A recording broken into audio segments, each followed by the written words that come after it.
Bismillahirrahmanirrahim.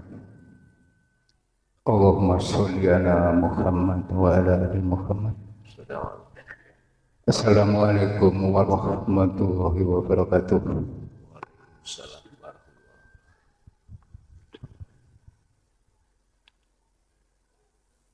Ya, bukan bingung ya.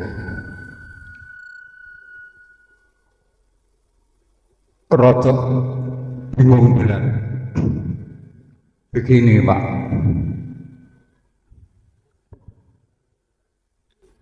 dipun ngendikaaken bahwa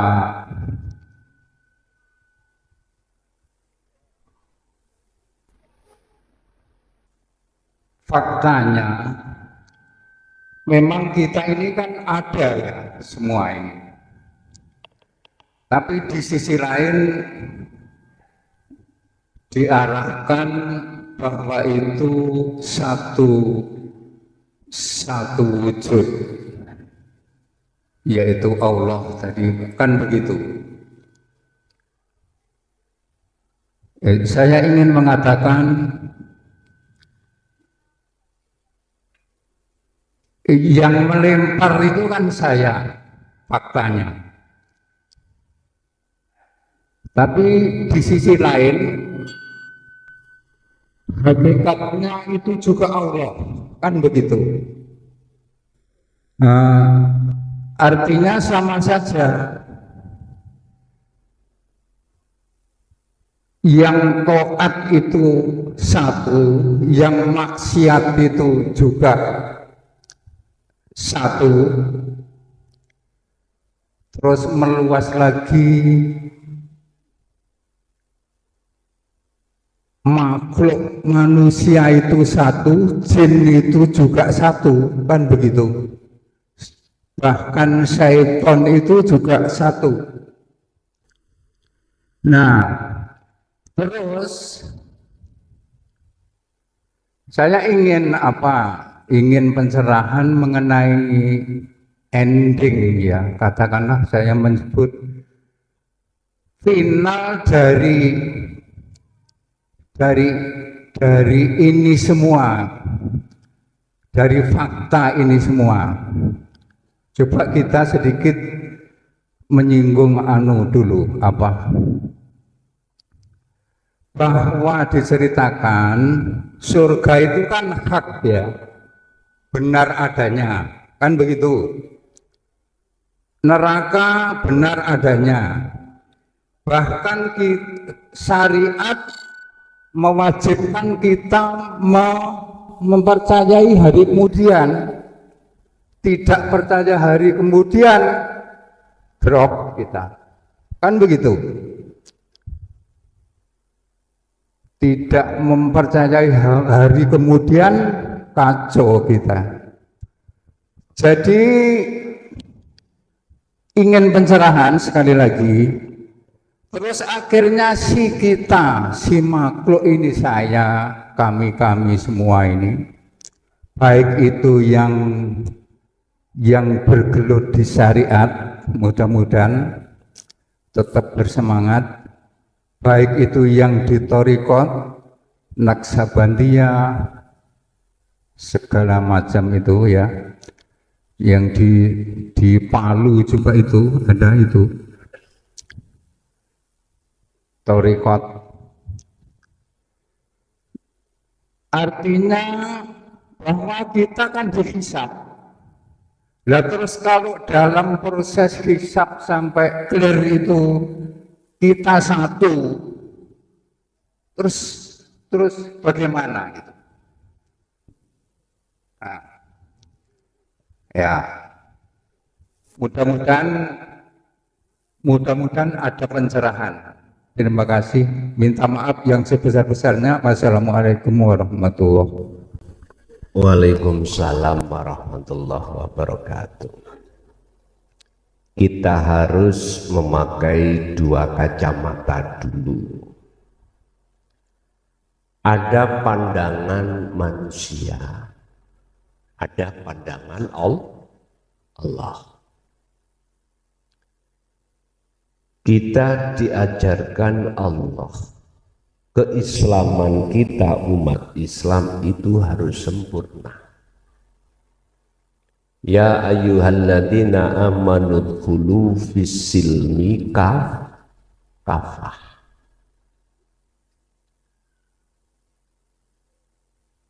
Ketahuilah bahwasannya kita manusia itu tidak hanya jasmani, juga rohani. Dikatakan manusia itu terdiri dari jasmani dan rohani.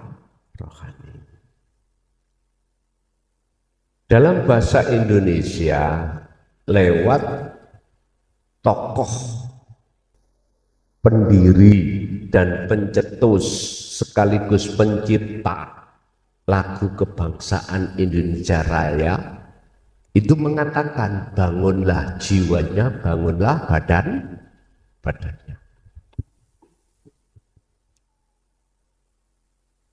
Kesempurnaan dalam Islam tidak hanya jasmani tapi juga rohani.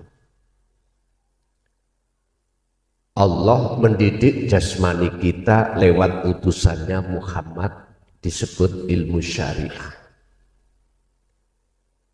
Sehingga ilmu syariah itu mendidik jasmani kita supaya melakukan ibadah-ibadah dengan benar sesuai dengan hukumnya masing-masing. Jasad ini, sehingga ada istilah akhlak yang disebut akhlak istimaiyah, akhlak yang berkenaan dengan hablu minanas, akhlak yang berkenaan dengan badan.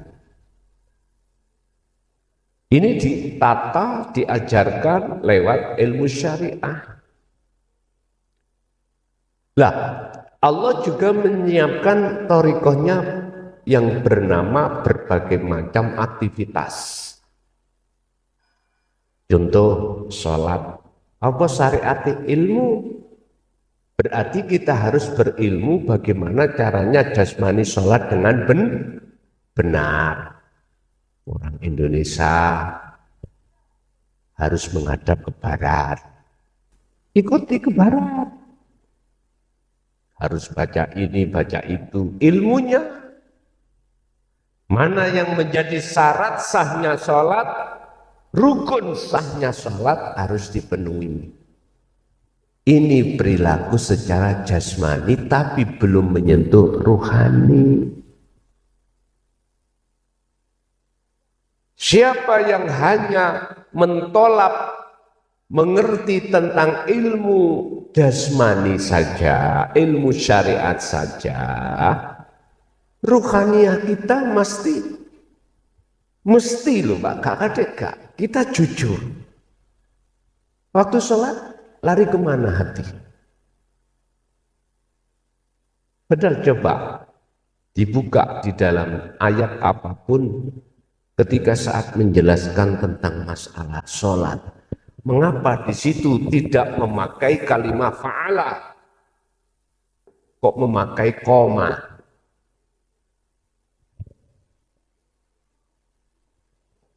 Kita harus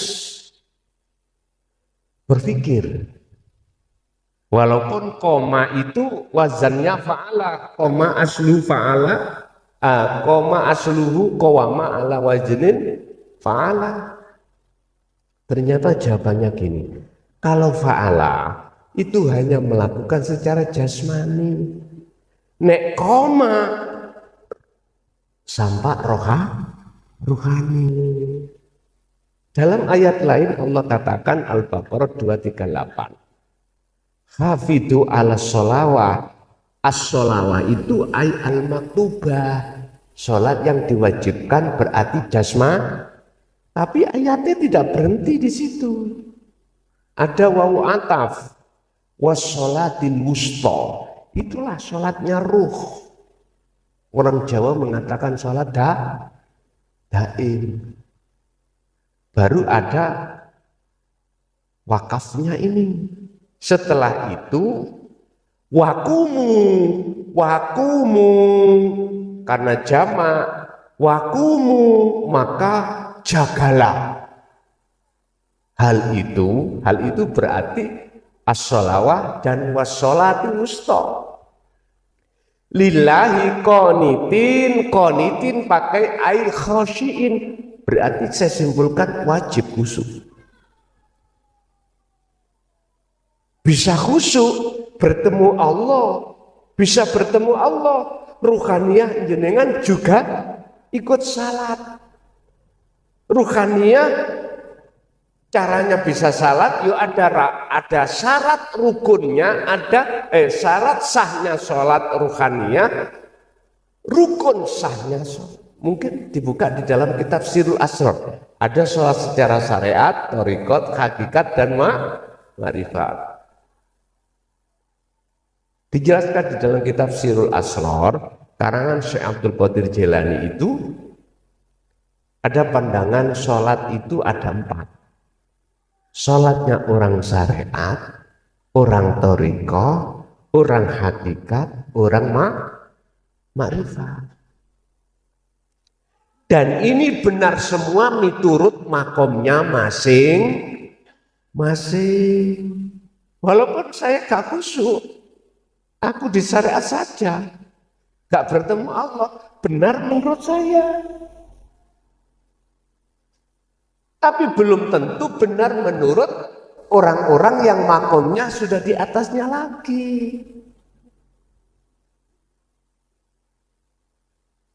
Bapak Ibu, aku tanya, jenengan cara sekolah itu pingin ibtidak, hanya ibtidak terus, apa pengen sama mahasiswa?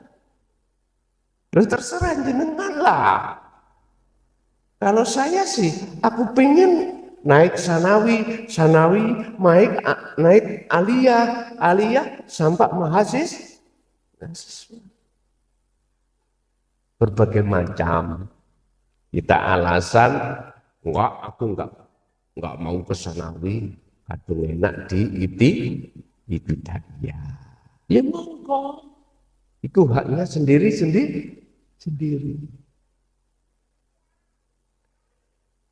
Kembali kepada kacamata.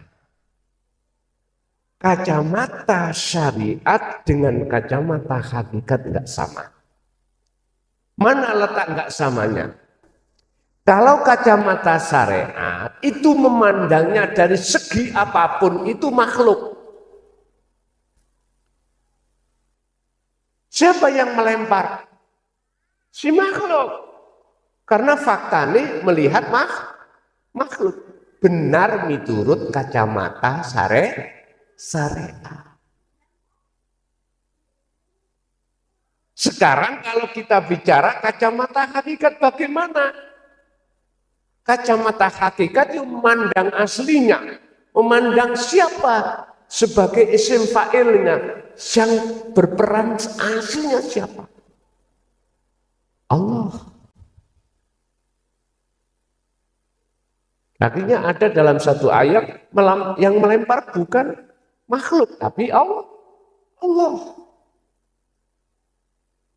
Tinggal kita mandang dari mana. Kalau mandangnya dari hakikat jelas imannya pada Allah. Pada Sang Ahad, Sang Yang Tunggal. Terus sekarang gini. Ini sifatnya biar cair Pak ya, biar cair. Jangan menyalahkan satu dengan yang biar cair, biar sinkron. Umpomo di dalam diri secara fakta mukhadoroh kasunyatan ini si A tidak ada Allah di situ, apa bisa melempar sendiri? Oke, bisa diterima manakala dari pandangan hakikat. Sekarang tak balik. Jikalau Allah tidak menyatakan wujudnya berupa nurullah yaitu dunia saisine. Bagaimana cara Anda untuk melihat Allah? Nyun sewu, kalau tak melaku-melaku ada bayangan nih. Istilah bahasa bayangan ini adalah nurullah, cahayanya Allah, dunia saisini. Laksana saya wujudnya Allah. Ketika saat saya berjalan ke arah depan, bayangan ikut enggak? Saya ke belakang ikut enggak? Terus aku bertanya, apakah bayangan bisa bergerak? Jikalau saya tidak bergerak. Kalau ini secara akal bisa jawab, oh ya nggak bisa. Oke. Jikalau si makhluk tidak ada, tidak melempar tadi ya, apakah Allah bisa melempar?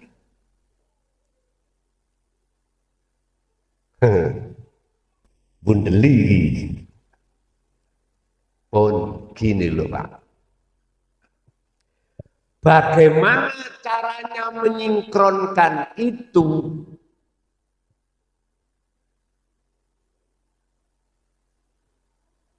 Biar antara hukum syariat itu tidak tabrakan kontradiksi terhadap hukum hakikat. Gini Pak, jadikanlah hukum syariat sebagai hakikat. Jadikanlah dunia ini menjadi akhiratmu. Jenengan akan bisa menjadikan dunia menjadi akhiratmu, syariat menjadi hakikatmu, manakala Anda mau tidak mau, la buddha ora kena ora alias wajib meniadakan dirimu baru ketemu. Mungkin dibuka di dalam surat Al-Qasas ayat 56 tentang masalah hidayah. Ya. Allah berkata begini. Kalau 56 65 berapa itu? 56 ya. Al-Qasas.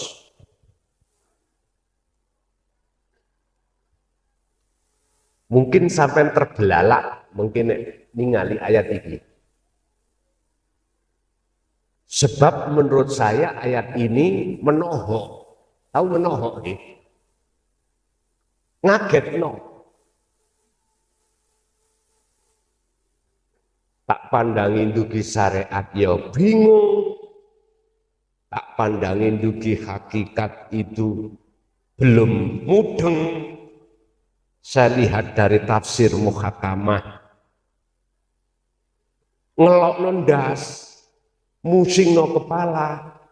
Saya lihat dari tafsir mutasabihat. Kulo bingung. Tolong dibuka.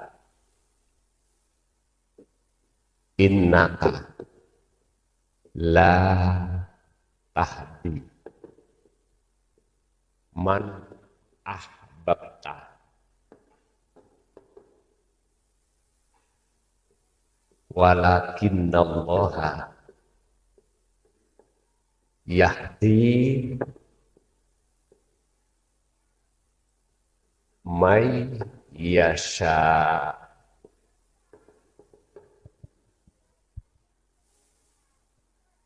Iki Allah dawuh. Innaka ka kembali kepada langsung Rasulullah. Gak tember-tember. Tahu nggak tember-tember? Gak main-main. Langsung pemimpin kita, Rasul kita. Sebagai pemegang wahyu. Innaka sesungguhnya kau Muhammad. Iki Allah loh yang dawuh loh ya. Ikulah tahdi, tidak akan pernah bisa memberikan petunjuk man terhadap orang ahbabta, sekalipun orang yang kau cintai, orang dekat. Siapa orang dekat? Anak, istri beliau, para sahabat.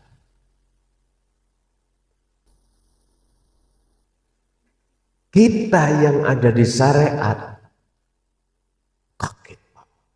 Loh, Allah berkata terhadap langsung Rasulullah bahwasanya beliau tidak bisa memberikan petunjuk.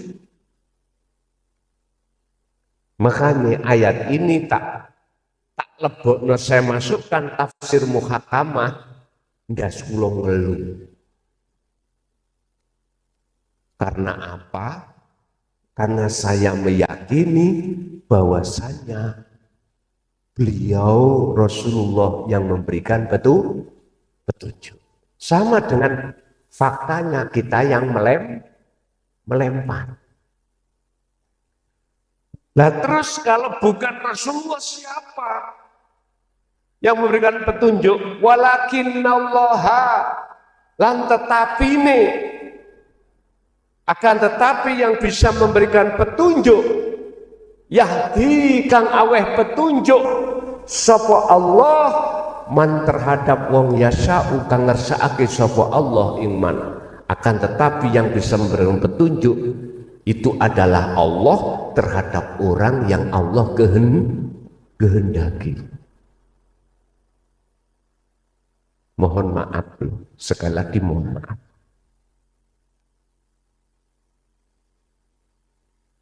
Kita kalau melihat kacamata syariat, ya Rasulullah, faktanya di lapangan itu yang memberikan petunjuk.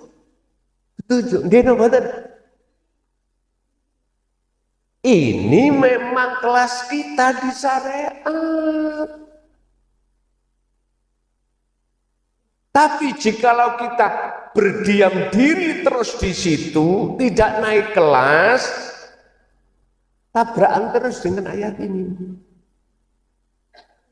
Tabrakan, Pak.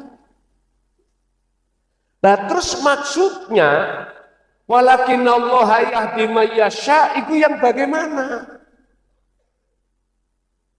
Fakta secara realita itu Muhammad yang memberikan tausiah, yang memberikan petunjuk,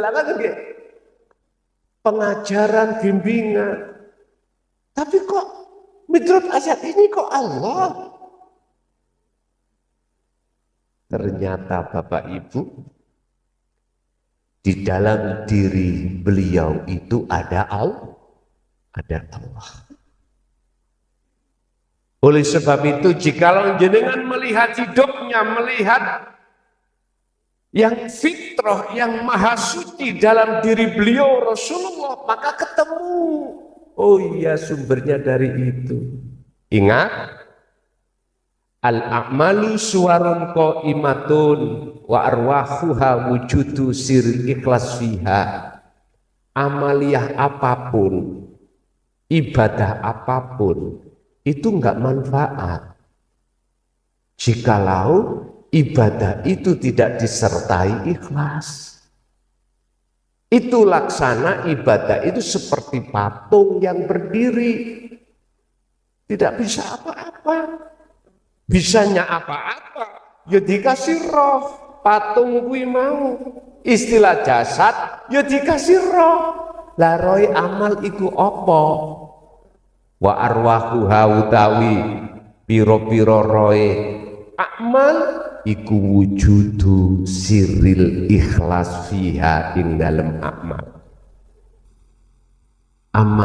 Roe amal iku rahasiane ikhlas. Buka di hikam.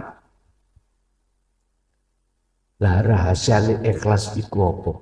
Maksudnya sirul ikhlas adalah cahaya makrifat yang ada di dalam hati. Lah cahaya makrifat itu datang prosesnya dari zikir. Zikir prosesnya dari pendidikan hakikat. La ilaha illa anta, munculnya sirul asrar. baru ketemu. Akhirnya tak simpulne ikhlas iku ra rumangsa kalau kita yang melakukan baru ikhlas. Si A, si B, si A kerja, si B yang tidak kerja. Apa mungkin si B itu minta upahnya? Enggak. Karena tidak merasa melakukan. Bapak Ibu, Rasulullah lewat hadis sahihnya mengatakan, saya tidak diutus di bumi ini kecuali untuk menyempurnakan akhlak manusia. Innama bu'ithu liutamimma makarimal akhlak. Akhlak yang dimaksud adalah istimaiyah ambi ilahiyah. Hablum minan nas dan hablum minallah. Jasmani hablum minan nas, rohani langsung hablum minallah. Jasmani syariat, rohani hakikat. Dong. Akhirnya ketemu, oh iya yang melempar itu Allah. Tetap secara dohiriyah ngomong yang melempar manusia, tapi iman di dalam hati jenengan hakikatnya aslinya itu Allah baru ketemu. Oh no. Akhirnya jadinya begitu. Bonek wonten-wonten aman pun. Aman. Enggak apa-apa. Itulah yang kumaksud. Oleh ngomong aku di depan manusia. Manusia mesti menerka aku makhluk. Tapi aku di dalam hati jenengan adalah akunya Allah. Enggak apa-apa. Betul masalah. Yaitu sempurna. Sempurna. Tapi dua kacamata ini tidak akan pernah bisa ketemu manakala jenengan ini tidak memberikan yang namanya netralisasi. Apa netralisasi? Wasilu. Mboten saged ketemu. Makanya orang syariat dengan orang khos mboten saged ketemu, Pak. Karena orang khos itu hanya pakai aslinya, mandang Allahnya. Terus orang syariat kita itu mandang makhluknya. Nggak bisa ketemu. Dimanapun mesti gelut, tabrakan terus. Ben iso ketemu di tengah-tengah saja. Di tengah. Yo kanan, yo kiri. Makanya Pak Dalang itu gak tumun ngencepno wayang iku mau hanya golongan ngamar kotok. Ngastino gak jinjepno. Tapi setelah lakoni selesai, wayangnya didadekno satu di dalam satu kota. Dan tidak ada yang berbaju. Itu pun gak ada yang hamil. Gitu ya, tumon wonten wayang meteng. Artinya apa Bapak Ibu? Sing apik sing elek tetep balik nang Gusti Allah. Kalau konsepnya sudah ke akhirat, maka khairihi wa syarrihi minallah. Pasti niku. Wong sudah tidak ada kok selain Allah di dalam dirinya, maka mana Allah jelek? Enggak ada Allah jelek. Semua Allah itu jaiz atas kewenangan sifatnya sendiri. Bapak Ibu, justru ketika saat kita masih ada pengakuan itulah nanti akan muncul yang namanya hukum hisab. Hisab itu apa? Dihitung. ditimbang antara jelek dan baik. Mengapa harus dihitung? Karena ngaku-ngaku. Istilah dompet Pak nyun sewu dalam tas kula nek gak ana duwike, mosok kula ngitung. Mboten mungkin lah, berhubung kosong, ya gak mungkin ada hukum menghitung. Makanya ada golongan besok itu bighairi hisab. Itu siapa sih sebenarnya? Pandangan hakikat itulah para kekasih Allah. Kekasih Allah. Siapa kekasih Allah itu? Ala inna awliya Allah la khaufun alaihim walahum yahzanun. Cirinya kekasih Allah itu pertama la yarawna li anfusihim syai'an. Sudah tidak ada iman selain Allah itu wujud. Selain Allah, termasuk dirinya ya. Selain Allah itu punya kehendak, selain Allah itu yang melempar, selain Allah enggak ada. Yang kedua, yusyahiduna annal fa'ilahu wallahu ta'ala. Yang muncul dalam keimanan hatinya hanya Allah. Yang ketiga, tatmainnul qulub, hatinya selalu damai. La khaufun alaihim walahum tidak mudah takut walaupun jenengan miskin. Tidak akan mudah takut walaupun jasad sampai iki mang lahiriah kaya. Lahiriah jasad sampai punya jabatan, enggak takut hilang.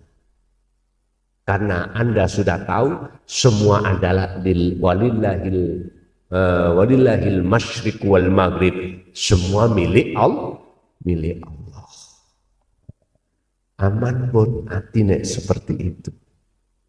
Jadi Bapak, besok itu memang di dalam kategori yaumil akhir, adanya surga, adanya neraka, secara syariat wajib beriman. Ada. Kita melihatnya konteks dari syariat. Seperti adanya dunia seisinya ini. Sama. Tinggal hati kita memandang dari mana. Kalau kita memandang dari sisi hakikat, surga itu apa? Neraka itu apa? Hakikat beda dengan pandangan syariat. Kalau syariat belum terjadi karena belum yaumil hisab, belum yaumil qiyamah, belum yaumil hisab, belum yaumil yub'ats, hari kebangkitan, hari penghisapan, belum. Secara syariat berarti besok. Kalau hakikat sudah di dunia ini. Mana hari kiamat? Hancurnya semua selain Allah di dalam diri jenengan. Itulah nafi itsbat. Tahalli menuju tajalli. Wis hancur, itulah kebangkitan akan datang. Artinya kebangkitan ruhania kita yang tadinya tenggelam di dalam budaknya nafsu bangkit. Kebangkitan jiwa dari matinya jiwa, matinya ruh ini, budaknya hawa nafsu sekarang menjadi budaknya Allah. Hisab. Mana yang dihisab? Penjenengan sudah gak ngakui. Masa sih Allah akan menghisab dirinya sendiri? Gak mungkin tak? Gak mungkin. Makanya ada keterangan siapakah golongan-golongan yang bighairi hisab besok itu. Jawabannya dialah para kekasih Allah. Kekasih Allah dari unsur Rasul, dari unsur Nabi, dari unsur wali Allah. Itulah disebut kekasih aulia. jamak dugi wali. Berarti maksudnya wali adalah kekasih. Pertanyaannya, sudahkah dalam hatimu hanya akad yang kau jadikan kekasihmu? Kau usah dijawab dalam lisan, jawablah dalam hati masing. Kalau sudah, maka saya quluna alladziina qalu udkhuluha bisalamin amin. Jadi malaikat iki gak wani arepe nakoki marebuka. Malaikat arepe ndi karcismu mlebu swarga, gak ada. Dihisab salate enggak.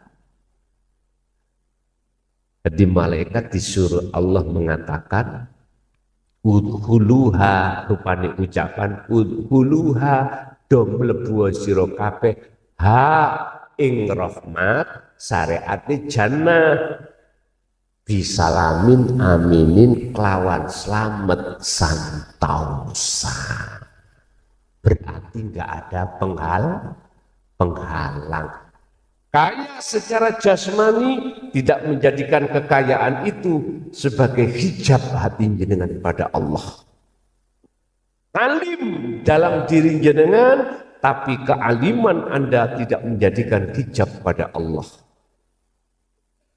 Sebab di dalam hikam Allah, Syekh Ibnu Athaillah dawuh ono kalane orang terhijabi dengan Allah itu yahjubuhum biulumihim, yahjubuhum biibadatihim, yahjubuhum biamwalihim, terserah. Berarti selain Allah itu sebagai hijab kita pada Allah. Tapi jangan diartikan Allah itu bisa ditutupi oleh sesuatu. Jangan. Kita yang tertutup. Ditutupi apa? Ditutupi kita sendiri. Dengan bentuk wujud kita.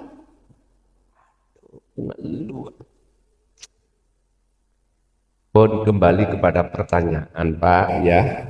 Secara syariat di dunia berlaku, secara hakikat juga berlaku. Sesuk akhirat miturut orang syariat, syariat yang berlaku wujudin di surga neraka. Surga itu kan ya makhluk toh, neraka ya makhluk. Siapa yang masuk surga, siapa yang masuk neraka? Sederhana. Sing sapa wonge nalikane ning donya ora enek nyekutokne Gusti Allah mesti surga. Nek sik nyekutokno Allah mesti neraka. Wis. Barometernya ada di situ. Buka surat Luqman ya, surat Luqman, surat yang ke-31 ayat 13. Surat. Buka lagi dalam surat Al-Isra. Imam Luqman. Surat Al-Isra ayat 72. Bagaimana Allah berkata? Barang siapa saat di dunia mata hatinya ruh ini masih buta pada Allah terus mati, maka di akhirat pun buta. Balik itu gak iso tekan rahmati. Apa sebab mata hati kita buta pada Allah sehingga Allah itu tidak hakul mubin? Karena terhijabi, tertutup oleh sesuatu tadi. Makanya Pak, sebelum kita tinggalkan dunia, kalau hati kita masih tergolong hati yang buta pada Allah, lekaslah berupaya untuk ada tindakan bagaimana hati ini tidak buta pada Allah alias sedang cepat makrifat pada Allah. lekas bertemu Allah. Caranya bagaimana? Sederhana, buka surat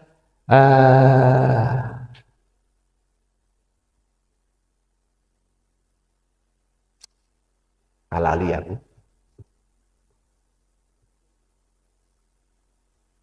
110 itu surat apa? Yang terakhir. Al-Kahfi leres. Buka dalam surat Al-Kahfi ayat yang terakhir. Untuk bertemu Allah sederhana sekali. Wa man kana yarju liqa'a rabbih, ini untuk semua agama. Barang siapa yang ingin bertemu Tuhannya, untuk bagi umat Islam, Rabbihi ay Allah. Hanya 2 syarat. Pertama, fal ya'mal amalan sholihan. Lakukanlah tindakan ruhaniyahmu untuk perbuatan yang baik. Mana perbuatan baik? Perbuatan yang tidak mendolimi diri sendiri. Itu tadi, zikir kholwat. Yang pertama. Yang kedua, wala yusyrik. Lah ini, jangan pernah menyekutukan Allah. Ketika saat jenengan beribadah dengan apapun, jangan. Artinya jangan sampai muncul di dalam hatimu rasa rumongso atau iman bahwasanya selain Allah yang melakukan. Bagaimana caranya bisa tidak seperti itu? Kholwat dikir sirul asro digedek nih. Baru ketemu. Pun 2 syarat tok ini. Baru jenengan akan ketemu terhadap Tuhan. Umat Islam Allah. Umat yang lain disebut lainnya Allah. Terserah, nggak ada masalah. Pun ini Bapak Ibu, kita di dunia masih ada kesempatan untuk berbenah diri sebelum kita itu dipanggil dalam satu kepastian, yaitu kematian. Urusan jenengan kali kula tidak mau seperti itu, nggih itu hak jenengan. Apa hak saya untuk menyalahkan? Enggak ada. Tadi sudah saya katakan, fafiru ilallah, tentang kembali lekas berlari menuju Allah itu bagi saya ini laku minhu nadir. Hanya memberikan peringatan aja.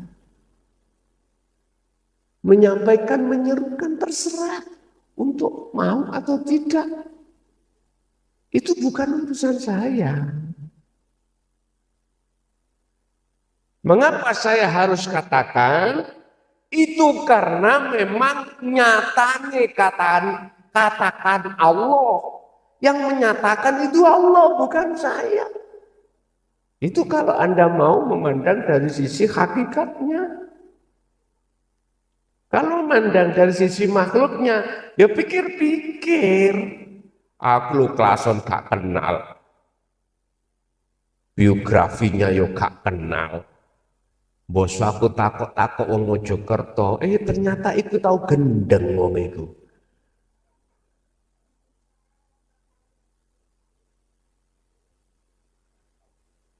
SD gak lulus. Nggih Pak, saya SD gak lulus. Nggih. Kalau awet cilik niku abah didik kula niku mung ning pondok salaf tok. Nggih. Di sekolah SD yoga, SMP yoga, SMA yoga. Di sekolah dinia, ibtidak, sanawi, aliyah. Cara bahas bab masalah umum kula niki bawodo. Ora iso apa-apa. Bahas ilmu umum, karena memang tidak begitu dipelajarkan pada kami. Makanya SD kalau gak lulus, mohon maaf. Jadi kaya bahasa teori fisika, teori biologi, teori IPS ilmu bumi, nol bodol saya. Tahu nol bodol ya? Nol bodol orang ngerti balas. Pun Bapak Ibu hadirin jamaah rahimakumullah. Jadi ulasan kita tentang syariat untuk menuju makrifat itu memang proses perjalanan, Pak. Tergantung kita mau ndak untuk ke situ. Jikalau jenengan itu mengharapkan kesinkronan antara jelek dan baik, itu nanti itu yo datangnya dari Allah, wajib jenengan itu sampai ke akhir. Wajib jenengan itu sampai ke zona musyahadah, baru di situ nanti dong. Kalau tidak, itu tadi gontok-gontokan kacamata syariat dan kacamata hakikat, karena enggak sama pandangannya. Nah nanti kalau sudah sampai di akad, hakikat syariat sudah tidak ada. Nama-nama sebutan itu tidak ada. Yang ada cuman yang ada. Yang ada itu Anda tidak akan bisa menyebut. Karena Allah menjelaskan, wujudi aku itu laisa kamislihi syai'un. Ya sudah. Makanya saya katakan, siapapun kalau sudah di zona itu, hatinya pasti gila pada Allah. Hatinya yang gila. Bukan harus jasmaninya itu gila. Jalan-jalan, enggak. Kalau sampai jasmaninya gila, berarti itu majeduk. Jadapun, niku makomin yang makom khos. Ya udah. Anak istri secara fisik ditinggalkan, semua pergaulan ditinggalkan, sudah gak gembul manusia, gak gembul apapun. Udah. Itu namanya jadab.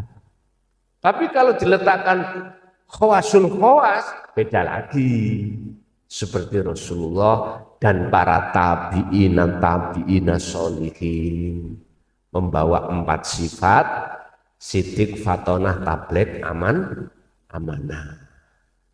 Makanya ning Indonesia, mohon maaf, aku nyinggung didik, tidak akan pernah selesai namanya korupsi. Enggak akan pernah selesai. Masih ada polisi, ada hukum, KPK, BPK, inspektorat, halah, gak mari. Mari ini hatta zurtumul makobir, dunia diringkes, tsunami diringkes, kiamat buyar pun mari. Bisa nih mari, semua pejabat itu hatinya harus bertauhid, menuju ke esa baru selesai.